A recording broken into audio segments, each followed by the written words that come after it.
INTUC സംസ്ഥാന president R ചന്ദ്രശേഖരനെ പരോക്ഷമായി വിമർശിച്ചു കോൺഗ്രസ് നേതാവ് കെ മുരളീധരൻ. ചില നേതാക്കൾക്ക് പിണറായി സ്തുതിയെന്ന് കോൺഗ്രസ് നേതാവ് കെ മുരളീധരൻ. KPCC നേതൃയോഗത്തിലാണ് ഈ പരാമർശം. പുനഃസംഘടനാ വാർത്തകൾ ദോഷം ചെയ്യുന്ന നേതാക്കൾ അങ്ങനെയൊന്നില്ലെങ്കിൽ നേതാക്കൾ തള്ളിപ്പറയണമെന്നും KPCC നേതൃയോഗത്തിൽ ആവശ്യമുയർന്നു. സലീം ആലിക്കുണ്ട് തിരുവനന്തപുരത്ത് നിന്ന് കൂടുതൽ വിശദാംശങ്ങളുമായി. സലീം, ഈ ആർ ചന്ദ്രശേഖരനെതിരായ വിമർശനം, അത് ഈ പരോക്ഷ വിമർശനം എന്ന് പറയാം, അത് ഏത് രീതിയിലായിരുന്നു, ഏത് സാഹചര്യത്തിലായിരുന്നു? ഒപ്പം ഈ KPCC നേതൃയോഗത്തിൽ ഉണ്ടായ മറ്റ് ആവശ്യങ്ങൾ എന്തൊക്കെയാണ്? കീർത്തന, KPCC നേതൃയോഗം ഇപ്പോഴും പുരോഗമിക്കുകയാണ്. ഇന്ന് രാവിലെ 11 മണിക്ക് ആരംഭിച്ച യോഗമാണ് മണിക്കൂറുകൾ നീണ്ടിട്ടും നീണ്ട ചർച്ചകളൊക്കെയായി പുരോഗമിക്കുന്നത്. അതിനിടയിലായിരുന്നു ഈ കെ മുരളീധരന്റെ വിമർശനം.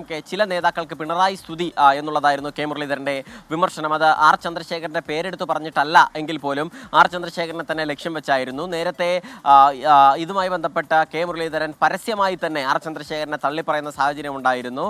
പിണറായി സേനയായി INTUCയെ മാറ്റരുത് എന്നുള്ളതുൾപ്പെടെയുള്ള കാര്യങ്ങൾ കെ മുരളീധരൻ നേരത്തെ പരസ്യമായി നിലപാട് വ്യക്തമാക്കിയതാണ്. അതിന് പിന്നാലെയാണ് KPCCയിലും നിലപാട് ആവർത്തിക്കുന്നത്. അതുകൊണ്ട് തന്നെ അത്തരം പിണറായി സ്തുതി നടത്തുന്ന നേതാക്കളെ നിലയ്ക്ക് നിർത്താൻ നേതൃത്വം ഇടപെട്ട് തയ്യാറാകണം എന്നുകൂടി കെ മുരളീധരൻ പറഞ്ഞു. ഒപ്പം തന്നെ പുനഃസംഘടനാ വാർത്തകളുമായി ബന്ധപ്പെട്ട ചർച്ചകളും ഭാരവാഹികൾ KPCC നേതൃയോഗത്തിൽ നിരവധി നേതാക്കൾ ഉയർത്തുന്ന സാഹചര്യമുണ്ടായി. മാധ്യമങ്ങൾ പാർട്ടിയെ തൂക്കിലേറ്റുന്നു. നിരവധി പുനഃസംഘടനാ വാർത്തകൾ, ഓരോ ദിവസവും ഓരോ വാർത്തകൾ എന്ന നിലയിൽ പുനഃസംഘടനയുമായി ബന്ധപ്പെട്ട വാർത്തകൾ വരുന്നു. അത് പാർട്ടിയെ വല്ലാതെ ദോഷം ചെയ്യുന്നു എന്നുള്ളതാണ് നേതാക്കൾ പറഞ്ഞത്. അങ്ങനെ ഒന്നില്ലെങ്കിൽ അതിനെ തള്ളിപ്പറയാൻ തയ്യാറാകണം. മാത്രമല്ല, പുനഃസംഘടന ഉണ്ടോ ഇല്ലയോ എന്നുള്ള കാര്യത്തിലും ഒരു വ്യക്തത വരുത്തണം.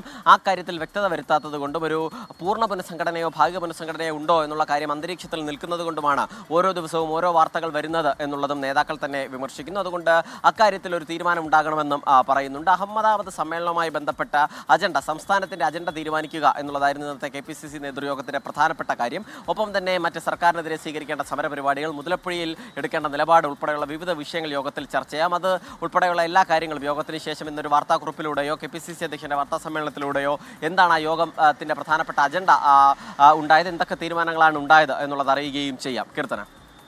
ശരി, സലീം മാലിക്കാണ് വിവരങ്ങൾ നൽകിയത്.